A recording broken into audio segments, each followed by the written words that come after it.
Olúwa àtàgbára wa. Àmín. Ọlọ́run bẹ̀rẹ̀ sí dúpẹ́ lọ́wọ́ Jésù fún oore ọ̀fẹ́ yìí. Ẹ ká yìn fún àánú tá a rí gbàṣẹ. Ẹ ká dúpẹ́ lọ́wọ́ Ọlọ́run fún oore ọ̀fẹ́ ètò fún wa láti jẹ́ alábàápín. Bẹ́ẹ̀ ká gbé Ọlọ́run ga fún oore ọ̀fẹ́ èyí tá a rí gbà níwájú rẹ̀ láti tọ̀ ọ́ wá. Ẹ ká dúpẹ́ fún oore ọ̀fẹ́ èyí tá a rí gbà níwájú Ọlọ́run láti ké pè é. Let's begin to lift our voice before the Lord and appreciate Him. Let's give that honor to Him. Let's give that praise to Him. Let's give that honor to the Lord. Ẹ fún Olúwa nítorí pé àánú ẹ̀ dúró láyé nítorí pé ó ṣe o. Jésù ṣe o. Aládé wúrà ó mà ṣe o. Ọlọ́run ìmọ́lẹ̀ ó mà ṣe. Atónígbà agbálágbàtàn. Let's lift our voice and appreciate Jehovah God. Ẹ ká gbóhùn asókè ká yìn Ọlọ́run yìí. Nínú ẹwà mímọ́ rẹ̀ sẹ́. Let's thank Him for the beauty of His holiness. Let's thank for the grace of the love. Let's thank Him for the kindness. Let's thank Him of His goodness, of His mercy. Let's thank Him of His blessing, of His favor. Let's give that honor to Him, honor to the Lord, honor to Jehovah God. Let's appreciate the one that is worthy of all praise. Olúwa o ṣeun. Wọ́n ní Ísírẹ́lì o ṣeun. Wọ́n tó pọ̀ nípa àtàgbàrá o ṣeun. Wọ́n tó ní gbogbo agbára lọ́wọ́ o ṣeun. Wọ́n tó gbéga ayìn lógo fún oore ọ̀fẹ́ yìí. Wọ́n tó jẹ́ agbára fún wa. Wọ́n tó jẹ́ ibi ìsádi fún wa. Wọ́n tó jẹ́ ibi ìrànlọ́wọ́ ńlá. Let's lift our voice and appreciate Him. Ẹ ká dúpẹ́ fún ìrìn àjò ayé wa èyí tó bá wa rìn. Ẹ ká dúpẹ́ ibi tó bá ayé wa dé, ibi tó sì mú wa lọ. Somebody lift your voice and give that honor to the Lord. Ẹ ká gbóhùn rẹ sókè kó yìn Ọlọ́run yìí fún iṣẹ́ ìyanu rẹ̀ sẹ́ lórí ayé wa, fún iṣẹ́ ìyanu rẹ̀ ní ọ̀nà gbogbo. Pé Olúwa o ṣeun. Ọba tó bojú rẹ̀ lọ́wọ́ omijé. Bẹ́ẹ̀ni, lift your voice and give that honor to Him. Ọba tó gba ojú wa lọ́wọ́ omijé. Ọba tí òjò bàjẹ́. Ọba tí òjò orí bí ayé ṣe rò. Let's give that honor to Him. Ọba tí ò fi ìfẹ́, ọba tí ò fún ọ̀tá ṣe. Let's thank Him. Let's appreciate Him. Olùgbàlà ó ṣe. Olùgbàlà yìn ọ́. Olùgbàlà gbé ọ ga. Wọ́n la fi ọpẹ́ fún. Wọ́n la fi ọpẹ́ fún. Let's thank Him. Let's give that honor to Him. Ẹ ká fi ọpẹ́ fún Olúwa yìí nítorí pé ó ṣeun, nítorí àánú ẹ̀ dúró láéláé. Ẹ ká fi ọpẹ́ fún Olúwa yìí nítorí pé ó ṣeun, nítorí pé àánú rẹ̀ dúró láéláé. Àánú Ọlọ́run dúró. Let's lift our voice for the grace of God, for the mercy of God that always with us, that always for us. Fún oore ọ̀fẹ́ ọ̀rọ̀ rẹ̀ lórí ayé wa. Thank Him. Ó ṣé Olúwa o. Ó ṣé ẹni mọ́ Ísírẹ́lì. Ó ṣé olùgbàlà ńlá. Thank Him. Let's give that praise to Him. Thank Him. Let's give that honor to Him. Thank Him. Let's worship Him for the love of God for your life. Fún ìfẹ́ Ọlọ́run lórí ayé wa. Olùgbàlà ó ṣé. Ẹni mọ́ Ísírẹ́lì ó ṣé o. Ẹni mọ́ Ísírẹ́lì a yìn ọ́. Ẹni mọ́ Ísírẹ́lì a gbé ọ ga. Olùgbàlà ó ṣé. Ìwọ tó pọ̀ nípa àtàgbàrá ó ṣé o. Ìwọ tó ní gbogbo agbára lọ́wọ́ ó ṣé. Jésù ó ṣé o. Ó ṣé láàárọ̀ yìí. Ó ṣé lóru èní. Thank Him. Ó ṣé ọjọ́ gbogbo. Jésù ó ṣé o. Ọba tó jí wa sí ìmọ́lẹ̀ alààyè. Jésù ọba tó fún wa láǹfààní oore ọ̀fẹ́ Lift your voice and thank Him. Jesus show. Jesus show. Aladewura. Aladewura. Oh. Aladewura. Iwolu. Oh yeah. Aladewura. Aladewura. Oh. Aladewura. Iwolu. Oh yeah. Very good fellow Ọlọ́run. Aladewura. Aladewura, oh, Aladewura, Olu, oh yeah, Aladewura, Aladewura, oh, Aladewura.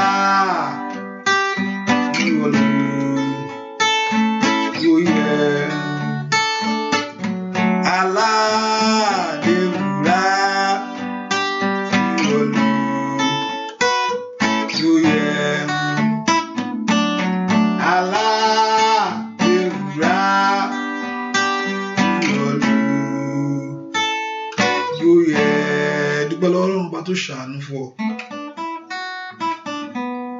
Jésù ṣé o, alágbàwí ńlá o ṣé o. Jésù ṣé o, alágbàwí mi o mà ṣe. Agbẹjọ́rò wa o mà ṣe o. Adó ti ẹni.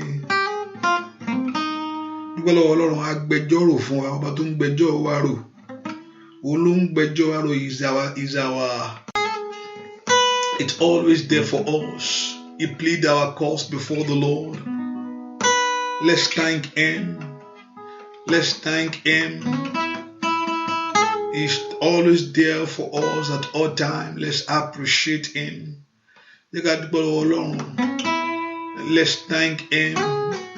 Let's thank Him. He's our advocate. Let's thank Him. Jesus show. Ọlọ́run gbà ló máa ṣó onídùúró wa Jésù ṣó that he always there for us. Ọba tó yójú tì ọ́ Jésù ṣó. Olúwa mojúbà rẹ ìbà. Olúwa mojúbà rẹ.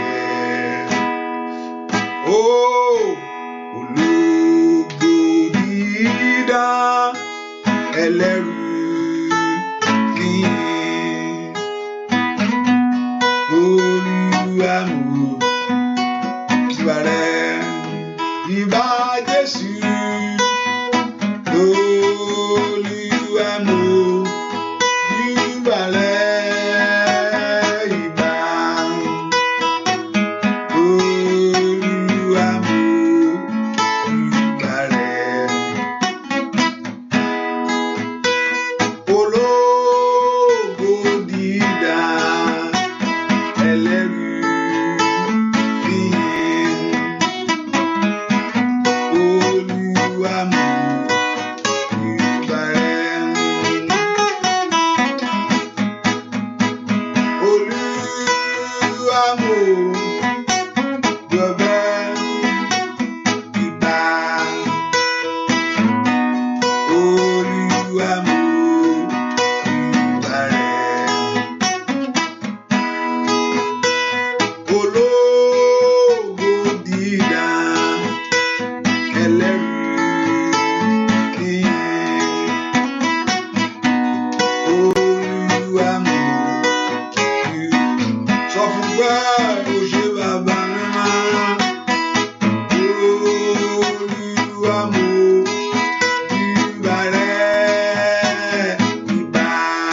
mú.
tó gbẹ́kẹ̀lé bàbá mi máa tó gbẹ́kẹ̀lé.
Lift your voice and thank Him for the journey of your life.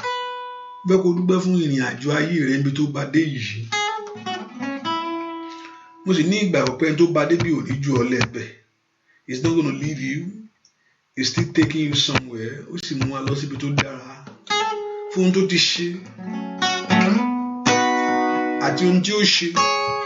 Ẹ ká fi ọpẹ́ fún Ọlọ́run yìí. Let's lift our voice and appreciate this God. Ọlọ́run ó ṣé o. Ọlọ́run ó ṣé o. Ọlọ́run ó ṣé o. Èmi balẹ̀ ẹgbẹ̀rún mo yìn Olùgbàlà.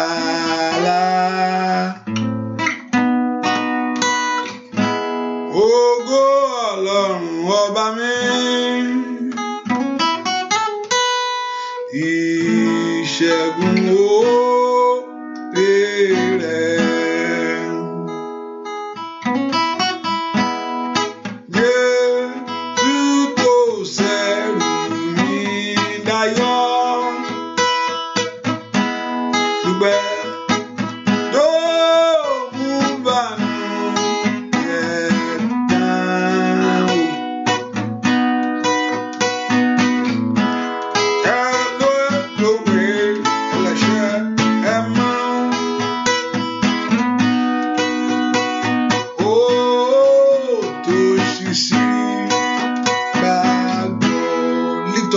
And appreciate him.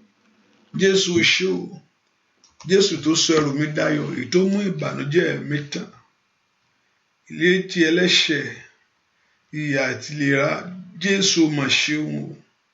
Father, we thank you, Lord, for what you are doing, O God. That's why I return all the praise to you.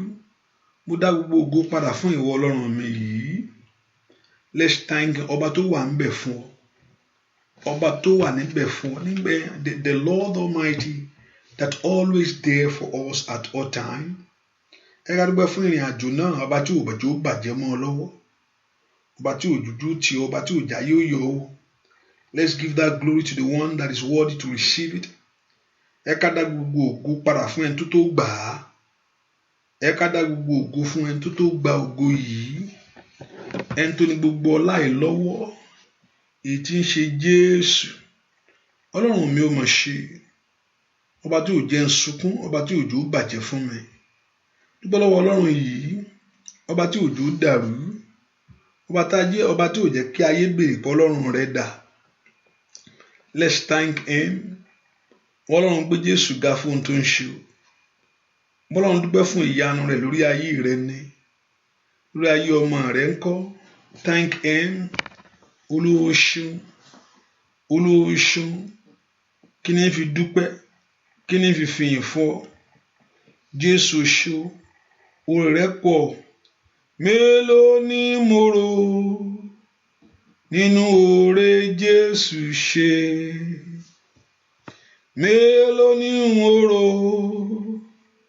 nínú oore Jésù ṣe? Oore rẹ̀ máa pọ̀, ojú yanrìn òkun lọ. Mélòó ni mo rò, àfi kí n ṣáà máa dúpẹ́. Oore rẹ̀ máa pọ̀, ojú yanrìn òkun lọ. Mélòó ni mo rò, àfi kí n ṣáà máa dúpẹ́. Thank him. Ìwọ la fẹ́ sọ, oore ojúmọ́ ni, oore ìgbà gbogbo ni. Lift your voice in honor to his name. Lift your voice in honor to his word. Thank him. Appreciate him. Ọba tó mú ọ̀rọ̀ rẹ̀ ṣẹ mọ́ ọ lára. Ọba tí òjòjú tì wá. Ọba tí ò jẹ́ káyé béèrè pé Ọlọ́run wá dà. Ayé ò bá béèrè, Ọlọ́run ni ò jẹ́. Dúpẹ́ lọ́wọ́ Ọlọ́run. Ọba tí ò jẹ́ tí òun fẹ́ Ọlọ́run rẹ̀ yọ ọ́. Jésù ṣé o. Thank you, Father, fún ìrìn àjò mi, fọwọ́ agbára ńlá. Thank you, Lord. Lord, we thank you. Lord, we appreciate you. We give that praise to you in honor to your name. A fi ọpẹ́ fún ìwọ Ọlọ́run, torí pé ó ṣeun, torí pé àánú rẹ̀ dúró láláì. Gbọ́ àdúrà lórúkọ Jésù Kristi. Olúwa wa, ẹ jẹ́ ká bẹ̀rẹ̀ sọ fún Ọlọ́run, that Lord Jehovah God to forgive every sin. Olúwa dárí gbogbo ẹ̀ṣẹ̀ mi jì mí. Ẹ pé Jésù dáadáa níbi tẹ́ wá. Gbogbo ẹ̀ṣẹ̀ mi gbogbo, èyí tí ò ń jẹ́ rí ìwọ Jésù yìí. All my sin that will not allow me to experience you. Gbogbo ẹ̀ṣẹ̀ mi tí ò ń jẹ́ kí n gbóhùn Ọlọ́run. Gbogbo ẹ̀ṣẹ̀ nínú ayé mi tí ò ń jẹ́ kí ọ̀rọ̀ rẹ fọhùn sí mi lónìí. Ìwọ ni mo fẹ́ rí láàárọ̀ yìí. I want to see you this morning. At this midnight hour, lóru èní, ìwọ ni mo tọ̀ wá. Gbogbo tó ń bẹnu ìrìn àjò ayé mi tí ò ń jẹ́ rí ọ. Whatever sin that's in my life that will not allow your presence. Èyí tí ò ní fi àyè gba ìwọ Ọlọ́run fún mi. Èyí tí ò ní fi àyè gba ìwọ Ọlọ́run fún ayé mi. Èyí tí ò ń jẹ́ kí ọ̀rọ̀ rẹ dájú lórí mi lónìí. Let us begin to ask the Lord Jehovah God to forgive every sin. Olúwa dárí gbogbo àṣídídé mi jì mí. Gbogbo ẹ̀ṣẹ̀ mi gbogbo. Ọlọ́run lanu kó gbàdúrà. Sọ fún Jésù lọ́wọ́lọ́wọ́. Olúwa dáríjì mí. Ẹ̀ṣẹ̀ mi níwájú rẹ. All my sins before you. All my iniquity before you. All my trespasses. All my transgressions before you, O God. Ẹ ká sọ fún Ọlọ́run. Bí kí Ọlọ́run kó dárí gbogbo àṣírí jì. Gbogbo ẹ̀ṣẹ̀. Gbogbo ẹ̀ṣẹ̀ tí ò ní fi àyè gba ọ̀rọ̀ rẹ̀ nínú ayé wa. Gbogbo ẹ̀ṣẹ̀ tí ò ń jẹ́ kí Ọlọ́run bú jáde. Every sin that will not allow his presence in our life. Ẹ ká sọ fún Ọlọ́run. Ọlọ́run dárí ẹ̀ṣẹ̀ mi jì mí. Jesus, forgive me all my sins. Cleanse me from all my iniquities. Ẹ ká sọ fún Ọlọ́run kọ́lọ́run kó dárí àṣírí gbogbo jì. Gbogbo ẹ̀ṣẹ̀ gbogbo. Gbogbo ẹ̀ṣẹ̀ gbogbo. Èyí tí ò jẹ́ ká rí ìyanu Ọlọ́run. Gbogbo ẹ̀ṣẹ̀ gbogbo. Èyí tí ò jẹ́ kí ògo Ọlọ́run bú jáde lórí ayé wa. Let's begin to ask the Lord. Olúwa dárí ẹ̀ṣẹ̀ mi jì mí. Ẹ̀jẹ̀ rẹ̀ jọ̀ọ́ wẹ̀ mí, kó wẹ̀ mí láwẹ̀ mọ́. That the blood of Jesus Christ should cleanse us from every iniquities. Should cleanse us from every sins in our heart. Gbogbo ẹ̀ṣẹ̀ nínú ayé wa. Ọlọ́run gbogbo ẹ̀ṣẹ̀ mi lónìí tí ò ń jẹ́ kí n rí ìwọ Jésù. Olúwa dárí ẹ̀ṣẹ̀ mi jì mí. Olúwa fi ẹ̀jẹ̀ rẹ̀ gbà mí. Olúwa fi ẹ̀jẹ̀ rẹ̀ wẹ̀ mí. That the blood of Jesus Christ should purify. Olúwa fi ẹ̀jẹ̀ ńlá rẹ̀ wẹ̀ mí.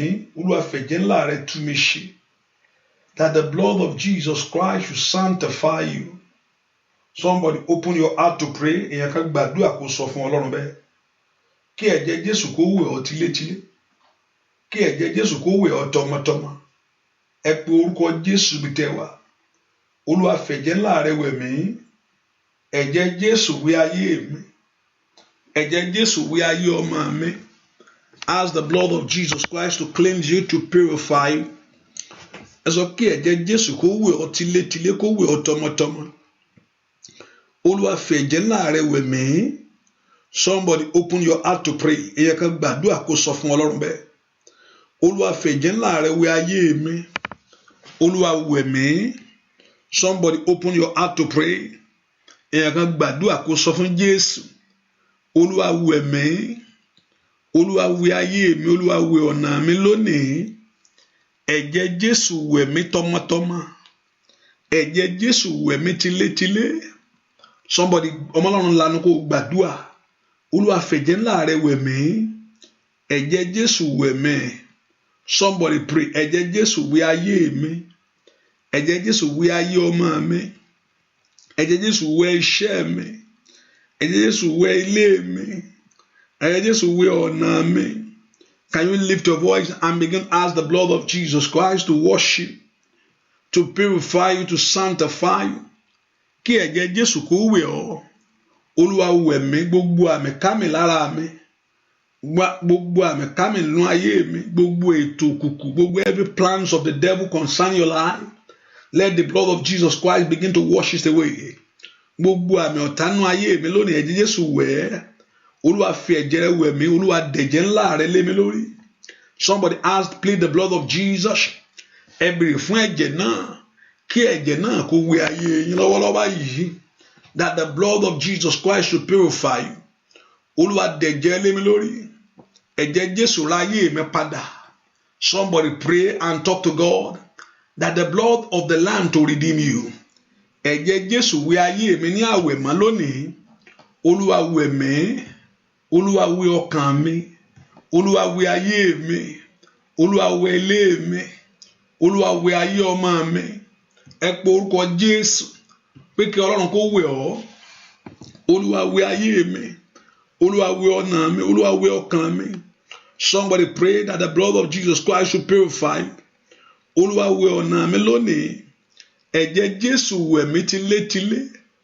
Somebody prayed. Kí ẹ̀jẹ̀ Jésù kó wẹ̀ ọ́. Olúwa dẹ̀jẹ̀ lé mi lórí. Ẹ̀jẹ̀ ọ̀dọ́-àgùntàn Olúwa dà lé mi lórí. Ẹ̀jẹ̀ ọ̀dọ́-àgùntàn Olúwa dà lé mi lórí. Ẹ̀jẹ̀ ọ̀dọ́-àgùntàn Olúwa dà lé mi lórí. Ẹ̀jẹ̀ ọ̀dọ́-àgùntàn Olúwa dà lé mi lórí. Ẹ̀jẹ̀ ọ̀dọ́-àgùntàn Olúwa dà lé mi lórí. Somebody pray to God. Bí kí Ọlọ́run kó dẹ ẹ̀jẹ̀ ọ̀dọ́-àgùntàn lé ọ lórí lọ́wọ́lọ́wọ́ báyìí. Ẹ̀jẹ̀ Jésù wẹ̀ ayé mi. Olúwa wẹ̀ mí. Ní àwẹ̀ mọ́ ni kó wẹ̀ mí. Olúwa tú mi ṣe. Olúwa tú ayé mi ṣe. As the Lord begin to renew your life. As the Lord God of heaven begin to renew your life. As the Lord God of heaven begin to renew your life. Olúwa tú ayé mi ṣe. Somebody prayed. Pé kí ẹni máa ń sọ ẹ̀lẹ́ kó tú ayé yín ṣe. Olúwa tú ayé mi ṣe. Ọ̀nà mi gbogbo Olúwa tú ṣe.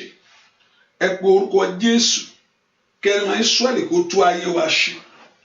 Olúwa tú ayé mi ṣe. Somebody pray. Olúwa tú ọ̀nà mi ṣe. Somebody tell the Lord. Olúwa tú ayé mi ṣe. Ẹ pe orúkọ Jésù dáadáa. Olúwa tú mi ṣe lónìí. Olúwa tú ọ̀nà mi ṣe lónìí. Somebody pray. Ẹ pe orúkọ Jésù. Olúwa tú mi ṣe. Olúwa tú ayé mi ṣe. Olúwa tú ọ̀nà mi ṣe. Olúwa tú iṣẹ́ mi ṣe. Olúwa tú ilé mi ṣe. Ẹ pe orúkọ Jésù. Ẹ sọ fún Ọlọ́run kí Ọlọ́run kó tú yín ṣe. Olúwa tú mi ṣe. Ọ̀rẹ́ kó jọba nínú ayé mi. Let your word reign in my life. Ọ̀rẹ́ kó jọba lórí iṣẹ́ mi. Ọ̀rẹ́ kó jọba nínú ilé mi. Ọ̀rẹ́ kó jọba nínú ayé àwọn ọmọ mi. Somebody pray to God. Pé kí Ọlọ́run kó tú ayé yín ṣe láàárọ̀ yìí o. Lóru èní kí Ọlọ́run kó dá sí kó tú ṣe. Gbogbo tó ń fẹ́ àtúnṣe nínú ayé mi. Ẹ pe orúkọ Jésù. Olúwa bẹ̀ sí ṣe. Ayé ọmọ mi fẹ́ àtúnṣe o. Gbogbo tó ń fẹ́ àtúnṣe nínú ayé yín lónìí. Mo ní kí Ọlọ́run kó bẹ̀ sí tú ṣe. Gbogbo tó ń fẹ́ àtúnṣe. Olúwa tú ṣe nínú ayé mi. Ẹ pe orúkọ Jésù. Ó yá sọ fún Ọlọ́run kí Ọlọ́run kó bẹ̀ sí tú ayé wa ṣe. Let God begin to renew. Let God begin to transform. Let God begin to change. Ẹ pe orúkọ Jésù dáadáa. Olúwa tú ayé mi ṣe. Gbọ́ àdúrà lórúkọ Jésù Kristi. Olúwa wa ayé mi ń fẹ́ àtúnṣe o. Ọwọ́ rẹ̀ dà. Ayé mi ń fẹ́ àtúnṣe bàbá. Kí ló lè dé lọ́nà Olúwa ṣì máa ṣe. Orí mi ń fẹ́ àtúnṣe o. Sọ fún Jésù. Ayé mi ń fẹ́ àtúnṣe o.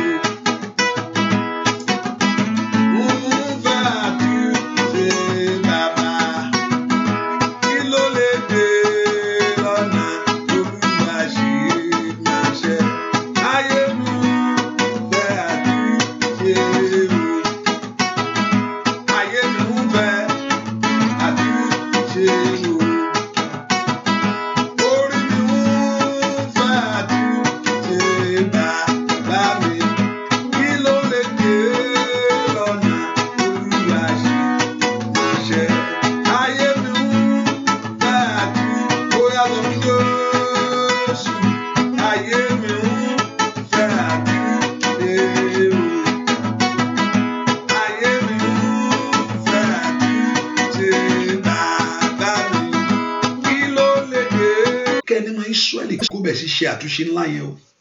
Ẹ pe orúkọ Jésù. Gbogbo tó ń di lọ́wọ́, gbogbo tó ń di màkó parúsàté kàrí màkà barúsọ tó lè màkà mọ́lọ́ ńlá ní gbàdúrà. Ẹ pe orúkọ Jésù. Olúwa ayé mi ń fẹ́ àtúnṣe. Màzíkà tó lè màkúsàté mọ́lọ́ ńlá ní gbàdúrà. Ẹ bá pe Jésù bí tẹ wá sẹ́.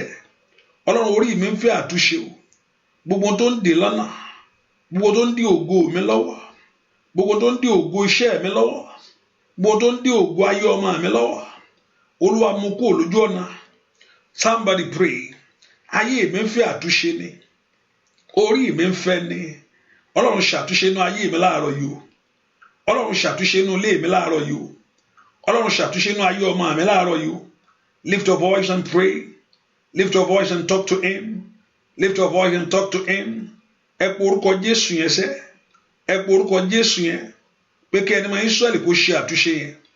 Olúwa ṣe àtúnṣe lánàá ayé mi lónìí. Wà gbà ńlá. Màkàí màkó sàtáyàwá. Olúwa ṣe àtúnṣe. Kí ẹ̀tọ́ mi tí ayé gbẹ́sẹ̀ lé. Kí ẹ̀tọ́ mi tí ayé fi ń dùn mí. Kó bọ́ sí fún mi. Mọ́lọ́run lánàá ó gbàdúrà. Làpárò pàtáyàdàbà.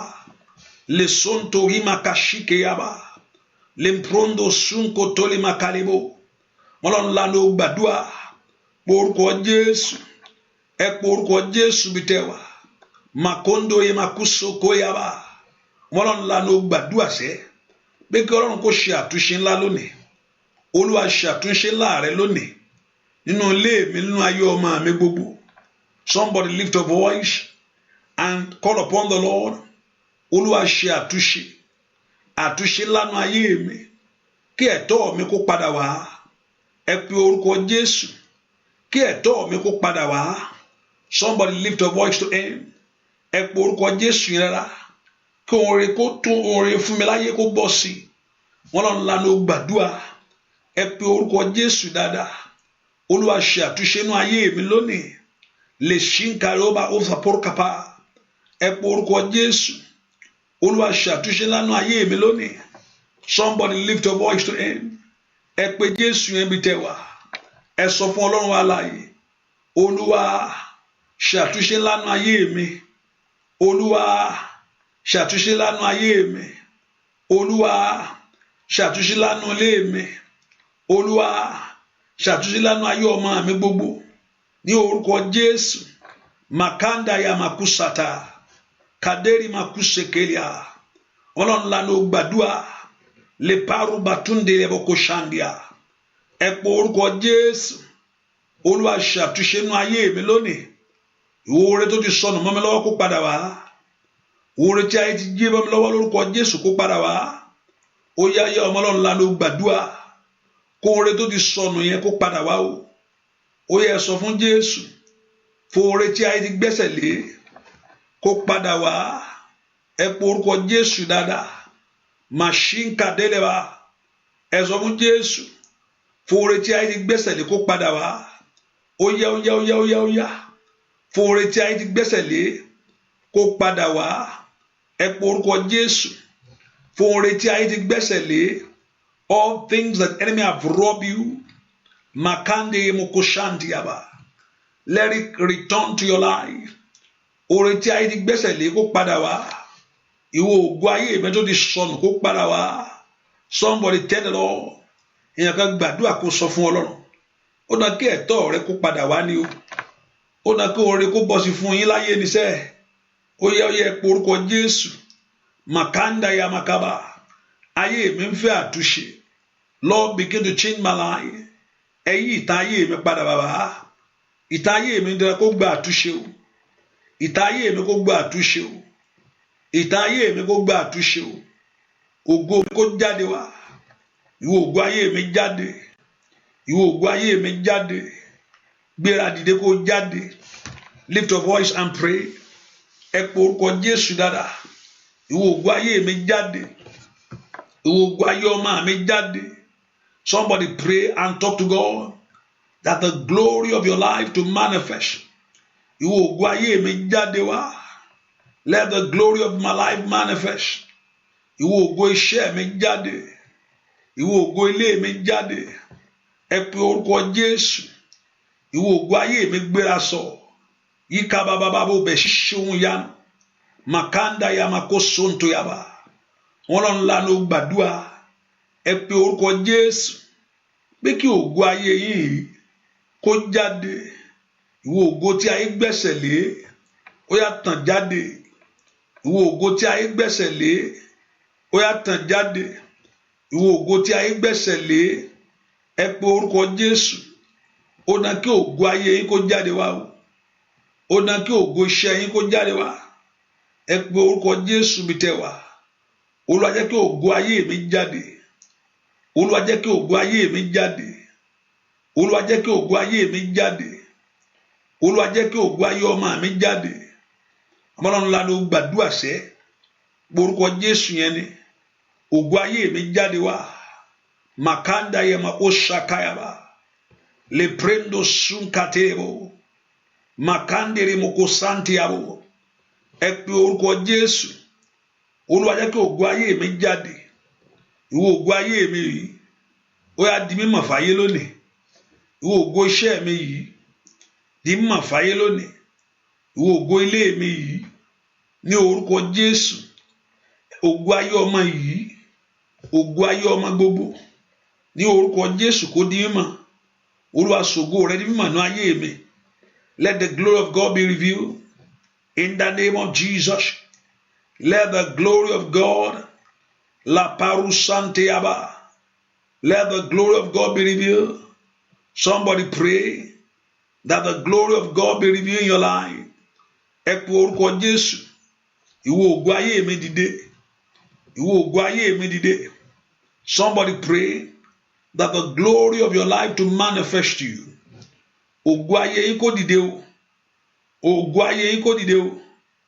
Ògo ayé yín kó dìde o. Let the glory of your life masuko tori makaparu pasikaba makandaraba kusontoriama oya pe orúkọ Jésù. Ògo ayé mi farahàn lọ́wọ́lọ́wọ́ báyìí. Olúwa gbé ògo mi dìde. Somebody pray the glory of your life must be revealed. Ẹ sọ fún Jésù bí tẹ́ wà. Olúwa jẹ́ kí ògo mi jáde. Ìwọ ògo tí ayé gbé pamọ́. Ìwọ ògo tí ayé gbẹ́sẹ̀ lé. Ìwọ ògo tí ayé ti dàrú. Ẹ pe orúkọ Jésù. Let the glory of life be revealed. Ẹ pe orúkọ Jésù dáadáa. Ìwọ ògo ayé mi dìde lẹ̀ ní orúkọ Jésù. Somebody pray. Ògo ayé yín kó dìde lẹ̀ lọ́wọ́lọ́wọ́. Gbọ́ àdúà lórúkọ Jésù Kristi. Olúwa wa ẹ sọ fún Jésù. Gbogbo iṣẹ́ tí ayé ṣe nítorí tèmi. Gbogbo iṣẹ́ ọ̀tá lára mi. Every works of the enemy in your life. Gbogbo iṣẹ́ ọ̀tá nínú ilé mi. Olúwa jọ̀ọ́ bàjẹ́. Olúwa sọ di asán lónìí. Gbogbo iṣẹ́ ibi, gbogbo iṣẹ́ àwọn ẹni òkùnkùn nínú ayé mi, nínú ara mi. Every works of darkness in my life. Gbogbo iṣẹ́ ibi lójú àlá, lójú ìran ni, lójú ayé ni. Ní orúkọ Jésù, Olúwa sọ di asán lónìí. Gbogbo tí ọ̀tá ti ṣe nínú ayé mi. Ẹ pe orúkọ Jésù làbárù pàtàǹdàyàbá. Ẹ sọ fún Jésù dáadáa. Gbogbo tí ọ̀tá ti ṣe nínú ilé mi. Gbogbo iṣẹ́ ọ̀tá nínú ayé mi, nínú ara mi. Gbogbo iṣẹ́ ọ̀tá nínú àgọ́ ara mi. Ẹ pe orúkọ Jésù. Olúwa sọ di asán. Gbogbo iṣẹ́ àwọn ẹni òkùnkùn. Gbogbo iṣẹ́ àwọn ẹni ẹ̀jẹ̀ nínú ayé mi di asán lónìí. Ọmọlọ́run ńlá ló gbàdúrà. Olúwa sọ di asán. Olúwa bà mọ́ òkùnkùn jẹ́. Gbogbo iṣẹ́ ẹni bíi pé kéèyàn má láyọ̀. Gbogbo iṣẹ́ ẹni bíi pé kéèyàn má rí ògo yẹn lò. Ní orúkọ Jésù, gbogbo iṣẹ́ kéèyàn má gbádùn ọmọ, kéèyàn má jèrè ohun rere. Ẹ pe orúkọ Jésù. Olúwa bà gbogbo iṣẹ́ ọ̀tá jẹ́ nínú ayé mi. Olúwa sọ gbogbo iṣẹ́ ọ̀tá di òfo. Gbogbo iṣẹ́ àwọn ẹni bí. Ní orúkọ Jésù kó di asán. Olúwa sọ di asán. Olúwa sọ di asán. Olúwa sọ di asán. Olúwa sọ di asán. Olúwa sọ di asán. Ẹ pe orúkọ Jésù kó di asán nínú ayé yín lónìí. Gbogbo agbára òkùnkùn, gbogbo agbára abayín láyọ̀ jẹ́ ní orúkọ Jésù. Gbogbo agbára abayé ẹni jẹ́. Ẹ pe orúkọ Jésù. Níbo lẹ wà sẹ́? Lataya makushantiaba. La prendo sunkatiaba. Somebody pray. Gbogbo iṣẹ́ àwọn ẹni bí. Ní orúkọ Jésù. Gbogbo iṣẹ́ àwọn ẹni ẹ̀jẹ̀. Ẹ pe orúkọ Jésù dáadáa. Gbogbo agbákágbá tí ò fẹ́ kẹ́ rí ògo ńlá rò. Ẹ pe orúkọ Jésù. Gbogbo agbá náà tí ò fẹ́ kí ìmọ́lẹ̀ ayé ẹni tàn. Ó yá níbo lẹ wà? Ní orúkọ Jésù. Ẹ jáde síta. Gbogbo iṣẹ́ ẹni òkùnkùn. Every works of darkness in your life. Gbogbo iṣẹ́ ọ̀tá nínú àgọ́ ara rẹ. Gbogbo iṣẹ́ ẹni bí. Gbogbo ọ̀rọ̀ àfọ̀ṣẹ. Ní orúkọ Jésù. Gbogbo ẹlẹ́bọ lóògùn. Ní orúkọ Jésù. Ẹ sọ fún Jésù lọ́wọ́lọ́wọ́. Olúwa bà gbogbo iṣẹ́ ọ̀tá jẹ́ nínú ayé mi. Can you pray? Jẹ́ o lè gbàdúrà. Ẹ sọ fún Jésù lọ́wọ́lọ́wọ́. Olúwa bá gbogbo iṣẹ́ ọ̀tá jẹ́ nínú ayé mi, nínú àgọ́ ara mi lónìí. Gbogbo iṣẹ́ ẹni bí, gbogbo iṣẹ́ àwọn ẹni òkùnkùn. Olúwa sọ di asán nínú ilé mi. Ó yá. Gbogbo iṣẹ́ tí ọ̀tá ti ṣe nínú ayé mi. Ẹ pe orúkọ Jésù bí tẹ́ wà. Gbogbo iṣẹ́ tí ọ̀tá ti ṣe nínú ilé mi. Olúwa sọ iṣẹ́ náà di asán o. Mọ́lọ́run lánà ó gbàdúrà. Ẹ pe orúkọ Jésù. The Lord begin to destroy. Gbogbo iṣẹ́ ọ̀tá yóò dòfo nínú ilé mi lónìí. Ní orúkọ Jésù. Gbogbo iṣẹ́ tí ò fẹ́ kí èèyàn rí rere. Gbogbo iṣẹ́ ọ̀tá tí ò fẹ́ kí èèyàn láyọ̀. Èyí tí ò fẹ́ kí èèyàn rọ́mọ bí. Èyí tí ò fẹ́ kó jèrè ọmọ tó bí. Gbogbo iṣẹ́ àwọn ẹni bínú ayé mi lónìí. Olúwa bá mi sọ iṣẹ́ náà di asán. Olúwa bá iṣẹ́ náà jẹ́. Olúwa bá iṣẹ́ náà jẹ́. Olúwa bá iṣẹ́ náà jẹ́. Olúwa yí iṣẹ́ náà dànù. Gbogbo iṣẹ́ àwọn alágbára. Laparu patayaba. Lo shanto yemakaba. Gbogbo iṣẹ́ àwọn ẹni òkùnkùn nínú ayé mi lónìí. Ọmọ Ọlọ́run lánàá ó gbàdúrà. Olúwa sọ di asán. Olúwa sọ di asán. Olúwa sọ di asán. Olúwa sọ di asán. Olúwa sọ di asán. Olúwa sọ di asán. Olúwa bá gbàgbà òkùnkùn jẹ́. Gbogbo agbá òkùnkùn nínú ayé mi. Olúwa bá gbà òkùnkùn jẹ́. Gbogbo agbá òkùnkùn nínú ilé mi. Lánàá ó gbàdúrà o. Orúkọ Jésù dáadáa mi tó wà. Ẹ sọ fún Jésù. Gbogbo agbá àwọn ẹni bínú ayé mi. La teli makoshataya. La prendo suka toye makata. La prendo suko tole makada. Le prendo siketlebo. La prendo tukatebo. Ẹ pe orúkọ Jésù. Olúwa bá wo iṣẹ́ ọ̀tá jẹ́. Olúwa bàjẹ́. La patoli makadayaba. Ẹ sọ fún Jésù. Olúwa bá gbàgbà òkùnkùn jẹ́. Nínú ayé mi. Ìmọ̀ òkùnkùn di asán. Ní orúkọ Jésù. Ask the Lord to begin to destroy the works of the evil one in your life. The works of the evil one in your home. The works of the evil one in your marriage. Ẹ pe orúkọ Jésù. Olúwa bàjẹ́. Olúwa bàjẹ́. Olúwa bàjẹ́. Olúwa bàjẹ́. Olúwa bàjẹ́. Olúwa bàjẹ́. Makanda yabakasanda. Somebody pray. Ẹ gbàdúrà sọ fún Ọlọ́run. Gbogbo iṣẹ́ ọ̀tá nínú ayé mi. Gbogbo iṣẹ́ ọ̀tá nínú ilé mi. Gbogbo iṣẹ́ ọ̀tá nínú àgọ́ ara mi. Ní orúkọ Jésù. Gbogbo iṣẹ́ ọ̀tá tí ò fẹ́ kó ń rí gbérí fún mi. Ní orúkọ Jésù. Gbogbo iṣẹ́ ọ̀tá tí ò fẹ́ kó ń rí dàgbà. Ẹ gbàdúrà sọ fún Ọlọ́run. Olúwa bá iṣẹ́ náà jẹ́ láàárọ̀ yìí o. Destroy the works of enemy. Ẹ bá ń bá iṣẹ́ ọ̀tá jẹ́. Ẹ sọ iṣẹ́ ọ̀tá di òfo. Ẹ bá mọ òkùnkùn jẹ́. Ó yẹ bàjẹ́ nínú ilé mi yìí. Ẹ bá mọ òkùnkùn jẹ́ lórí iṣẹ́ mi yìí. Ní orúkọ Jésù. Ẹ bá mọ òkùnkùn jẹ́ nínú ayé ọmọ mi yìí. Ẹ pe orúkọ Jésù. Ó yá màmá. La shika ya mamunsta tunema andaya. Le terima ukabaro tandea. Ẹ sọ fún Ọlọ́run alààyè. Pé kí Ọlọ́run kó bá gbogbo ìmọ̀ òkùnkùn jẹ́. Gbogbo ìmọ̀ òkùnkùn alágbára.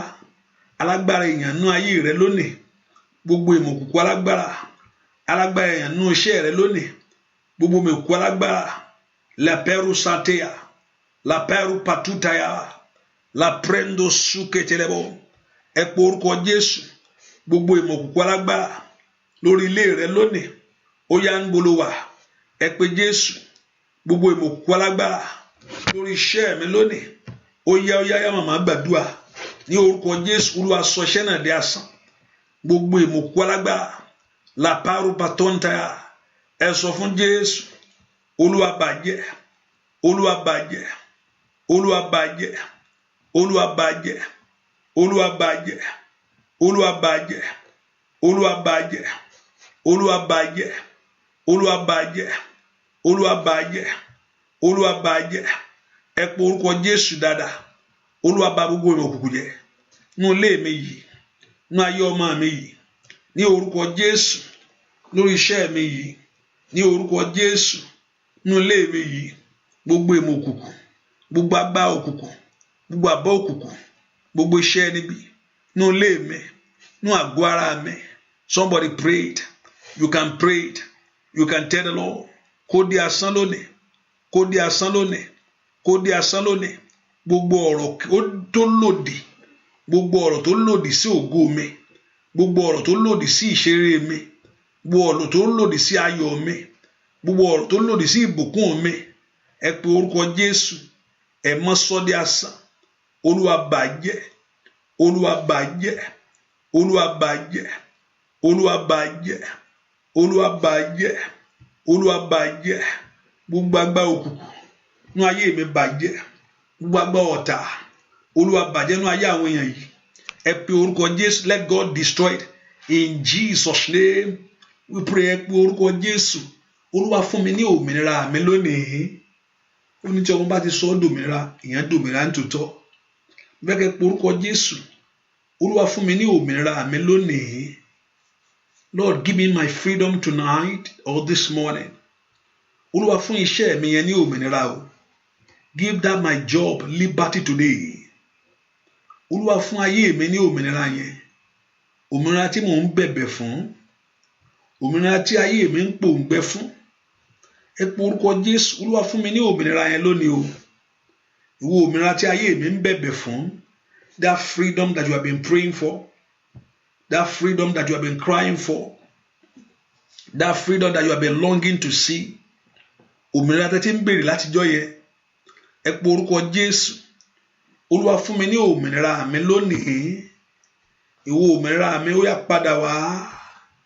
Ẹ sọ fún Jésù. Ìwọ òmìnira mi lórí ọmọ padà wá.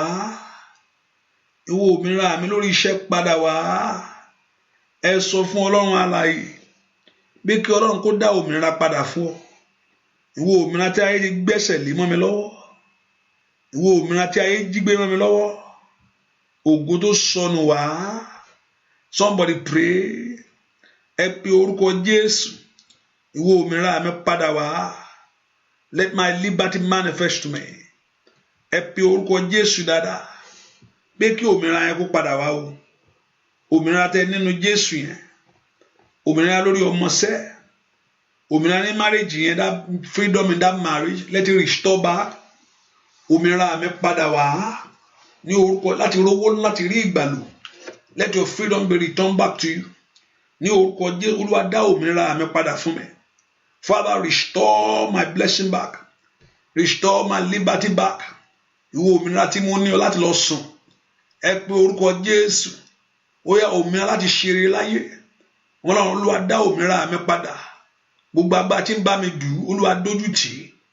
Olúwa dójú tì agbára tí ń bá mi dù òmìnira mi. Gbogbo agbára tí ò fẹ́ kẹ́ lómìnira yẹn. That don't want you to have that liberty. That don't want you to have that liberty in your life. Ask the Lord to destroy such power. Lóru èní Olúwa bá agbára náà jẹ́. Ẹ fún mi ní òmìnira. Give me that liberty, O God. Ẹ fún mi ní òmìnira yẹn. Ẹ fún ayé àwọn èèyàn ní òmìnira. Òmìnira láti dìde. Ní gbogbo agbára tó so iṣẹ́ yẹn mọ́lẹ̀. Agbára yẹn kó bàjẹ́. Òmìnira láti ṣe oore láyé. To do great things. Láti rí olùrànlọ́wọ́. Ní orúkọ Jésù. Ayé yín kó gba òmìnira yẹn. Receive that liberty. Receive that liberty. Receive that liberty to move forward. Gbogbo agbára tí ń so ayé ẹni mọ́lẹ̀. Gbogbo agbára tí ń so ògo mọ́lẹ̀. Agbára náà kó di asán.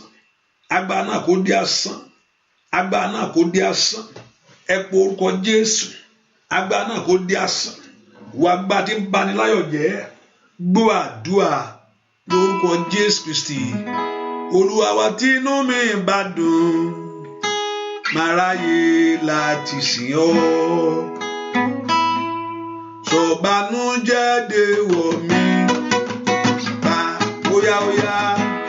Sọ̀bànújẹ́ dèwọ̀ mi. Bàbá. Sọ̀bànújẹ́ dèwọ̀ mi. Bàbá. Sòkò ṣòro mi dìgbẹ́ tẹ́lẹ̀ o. Inú mi bá dùn. Aráyé láti sìn lọ́sẹ̀. Sọ̀bànújẹ́ dèwọ̀ mi o. Bàbá. Sọ̀bànújẹ́ dèwọ̀ mi o.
ní ayọ̀ kíkún láti sìn.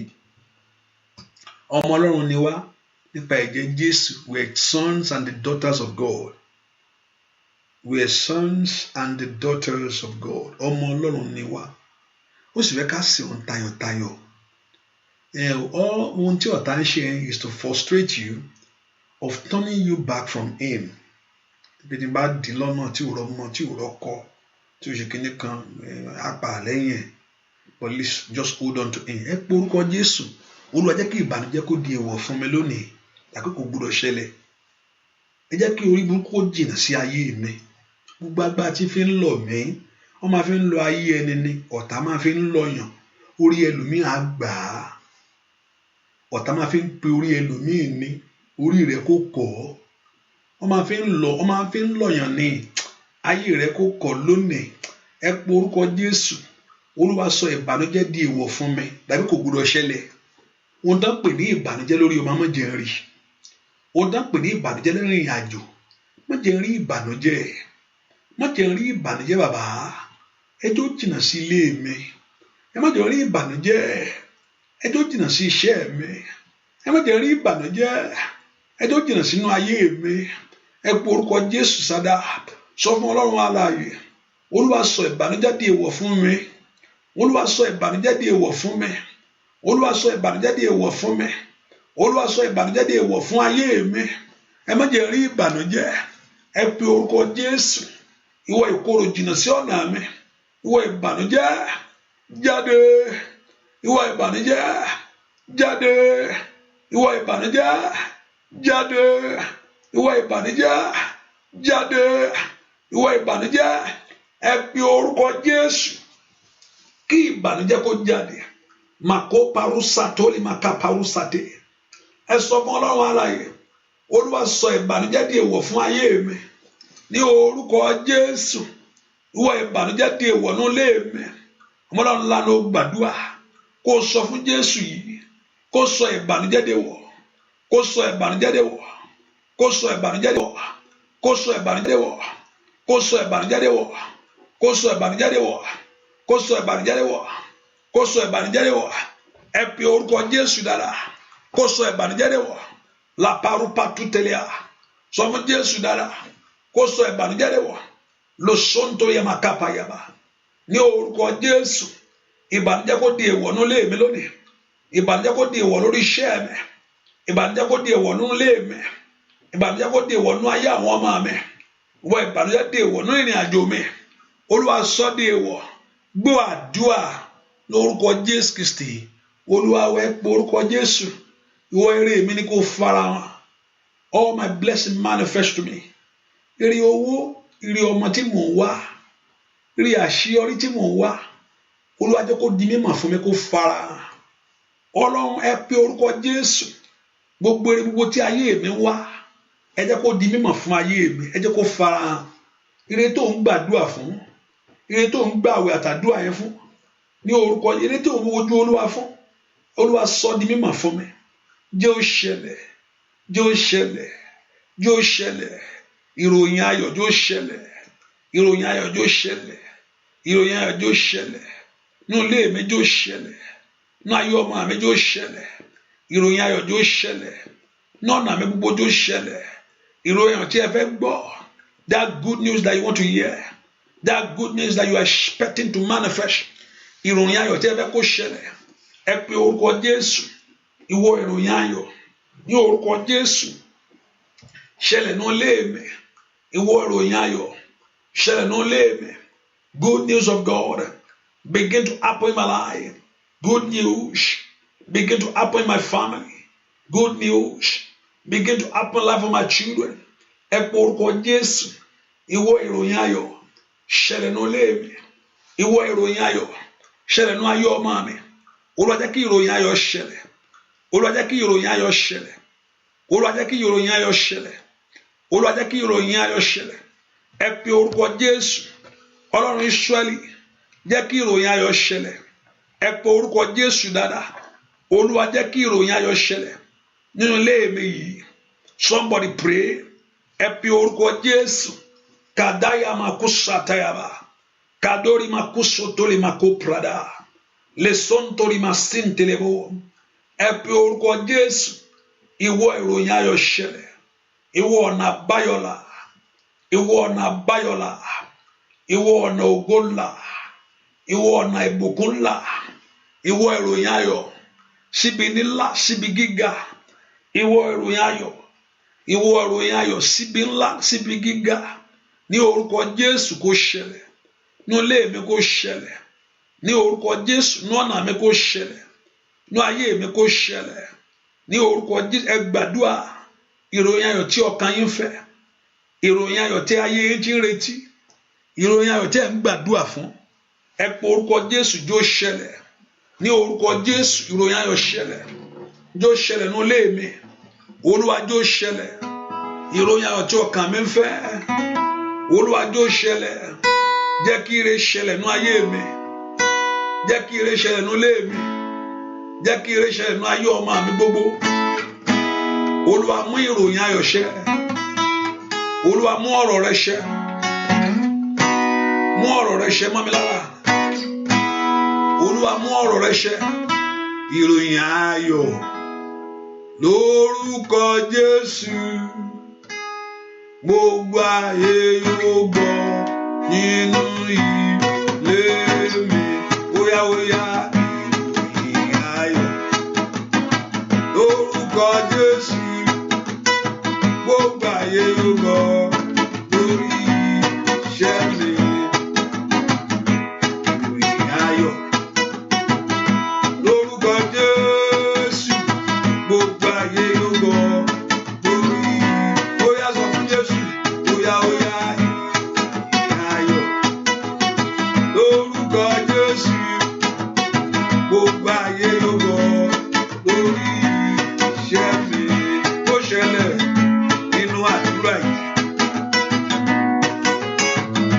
Ó ṣẹlẹ̀ lónú ayé ọmọ rẹ gbogbo. Ìròyìn ayọ̀ lórúkọ Jésù. Gbogbo ayé yóò gbọ́ lórí ilé mi. Óyá óyá ìròyìn ayọ̀ lórúkọ Jésù. Gbogbo ayé yóò gbọ́ lórí iṣẹ́ mi. Ìròyìn ayọ̀ lórúkọ Jésù. Gbogbo ayé yóò gbọ́ lórí ilé mi. Óyá óyá ìròyìn ayọ̀ lórúkọ Jésù. Gbogbo ayé yóò gbọ́ lórí iṣẹ́ mi. Ẹ pe orúkọ Jésù. Ẹ jẹ́ kí oore tí mo ti ń gbàdúrà fún ṣẹlẹ̀. Olúwa lóru èní láàárọ̀ yìí, this morning, oh God, ẹ jẹ́ ohun tí mo ti ń gbàdúrà fún kó ṣẹlẹ̀. Ìyanu tí mo fẹ́ rí, ìyanu tí mo fẹ́ fojú mi rí yìí. Gbígbó náà fẹ́ rí ọmọ kó fẹ́ rọmọ rẹ gbẹ́jọ́. Ìyanu tí mo fẹ́ fojú fẹ́ fetí mi gbọ́. Ìyanu tí mo fẹ́ fẹsẹ̀ mi tẹ̀. Ìyanu tí mo fẹ́ fi ọwọ́ mi kàn. Ẹ pe orúkọ Jésù. Olúwa jẹ́ ó ṣẹlẹ̀. Ìyanu ilé tó ń gbàdúrà fún yẹn o. Ìyanu ọmọ tó ń béèrè fún. Ìyanu àṣeyọrí tó ń bẹ̀bẹ̀ fún. Ìyanu tẹ́ fẹ́ fẹjú yín rí, tẹ́ fẹ́ fetí yín gbọ́. Ẹ pe orúkọ Jésù. Olúwa jẹ́ ó ṣẹlẹ̀. Ìwọ májẹ̀mú tó ń dí mi lọ́wọ́. Ìwọ májẹ̀mú tó ń dènà mi. Májẹ̀mú ilé bàbá tàbí ilé ìyá mi tí ń fayé mi sẹ́yìn. Májẹ̀mú àdúgbò. Ìkàbàbọ̀ sàkábàgàbà kó sàkábàgàbà. Ẹ pe orúkọ Jésù kó di asán lónìí. Gbogbo tó ń dí ògo yẹn lọ́wọ́ kó di asán o. Ìròyìn ayọ̀, that good news you have been trusting God to hear. That good news that you have been believing God to see. That good news that you have been believing God to see. Ẹ pe orúkọ Jésù, let it manifest you. Ìròyìn ayọ̀ mi jáde wá. Ayọ̀ mi jó ṣẹlẹ̀ fún mi. Ayọ̀ mi jó ṣẹlẹ̀ fún mi. Ojú mi jó rí, etí mi jó tó kó gbọ́. Ẹsẹ̀ mi jó tẹ̀, ọwọ́ mi jó bà á. Ní orúkọ Jésù. Ní kó lére yín bá lónìí. Ní orúkọ Jésù kẹ́ lére yín bá. Kẹ́ ríre gbogbo tẹ́ béèrè fún gbà. Ire gbogbo tẹ́ ń béèrè níwájú Olúwa kó ṣẹlẹ̀. Ayọ̀ tẹ́ ń fẹ́ lórúkọ Jésù kó ṣẹlẹ̀. Májẹ̀mú adúró tiẹ̀ ní ajínigbé abárijẹ́ kó di asán lónìí. májẹ̀mú asọ̀rọ̀dòfo ní orúkọ Jésù, májẹ̀mú abàdúà jẹ́, májẹ̀mú ayé àdúà dànù lórúkọ Jésù. Mo ní kó dé asán lónìí. Ọlọ́run tẹ képe lóru láàárọ̀ yìí ní orúkọ Jésù, níbi àyílá kó dáhùn, níbi àyílá kó dáhùn. Ohun tẹ́ ń bẹ̀bẹ̀ fún orúkọ Jésù kó ṣe. Gbogbo ìpòrú ọkàn kó jáde. Ó yẹ ráàánú gbà, ó yẹ ráàánú gbà, ó yẹ ráàánú gbà, ó yẹ ráàánú gbà. Ìrànlọ́wọ́ ńlá níbi àyílá kó jáde fún yín. Ìrànlọ́wọ́ ńlá ní orúkọ Jésù níbi àyílá kó jáde fún ayé yín. Ìrànlọ́wọ́ ńlá níbi àyílá lórúkọ Jésù kó jáde fún ayé yín. Ìrànlọ́wọ́ níbi ìrànlọ́wọ́ lórúkọ Jésù kó jáde fún ayé yín. Ògo yín kó bú jáde, ẹwà yín kó farahàn. Ojú òní tì yín. Ẹ ní gbàgbànú àdúà. Àdúà kó jẹ́ fún yín. Àdúà kó gbà fún yín. Ẹ ní gbàgbànú àdúà ní orúkọ Jésù. Àdúà kó gbọ́ fún yín. Àdúà kó jẹ́ fún yín. Ọlọ́run tẹ gbẹ́kẹ̀lé, èyí tẹ fi képe láàárọ̀ yìí, èyí tẹ fi képe lóru èní, mo ní kó jà fún ayé yín. Mo ní kó bá yín jàjà yín, kó fún yín ní ìṣẹ́gun yẹn, kó fún yín ní oore ọ̀fẹ́ yẹn, kó fún yín ní àánú yẹn, kó fún yín ní ògo yẹn, kó fún yín ní ẹwà yẹn, kó fún yín ní ìbùkún yẹn, kó fún yín ní ọlá yẹn. Ògo Olúwa kó tàn lára yín. Kẹ́ pọ̀ nú ẹ̀rí, kẹ́ pọ̀ nú ògo, kẹ́ pọ̀ nú àṣeyọrí, kẹ́ pọ̀ nú ìbùkún. Ojú òní tì yín. Ẹ̀ní dẹni lẹ́lẹ̀. Àánú kó farahàn. Ògo Olúwa kó bú jáde. Ẹwà Olúwa kó fa àánú ayé. Bẹ́ẹ̀ ni ó sì rí láì lórúkọ Jésù Kristi Olúwa àti Olùgbàlà wa. Àmín, àmín, àmín lórúkọ Jésù. Hallelujah, hallelujah. Ẹ ká fi sọ́kà pé àdúrà ìtẹ̀síwájú ní àárọ̀ yìí ní aago 6. Mo pé the Lord Jehovah God will help us in Jesus' name. And I know the Lord Jehovah God will do great things in your life.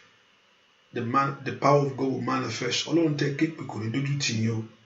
And also I encourage you to share it, do that. Even if I don't say it, that share. We should take it as a duty, act of service for the Lord to do that, to share. I know the Lord Jehovah God will do great things in your life. Mo ní kí Ọlọ́run kó yọ omi ẹ̀sìn mọ́.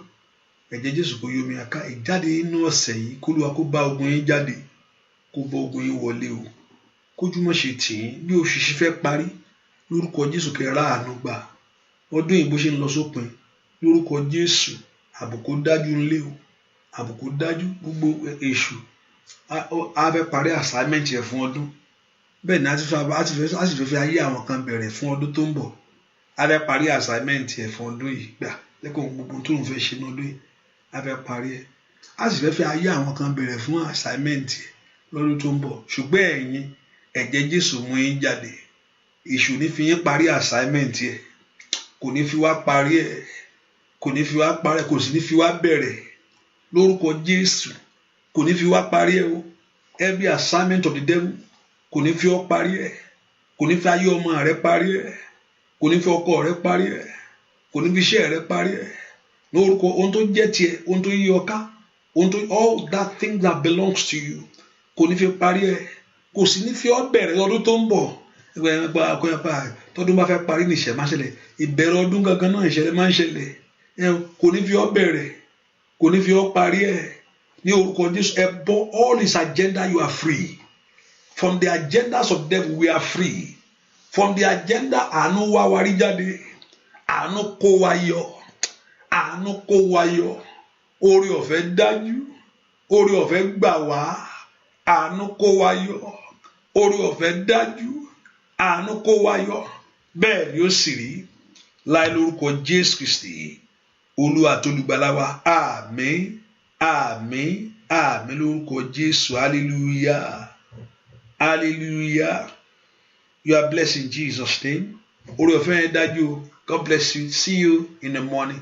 God bless you. Bye bye.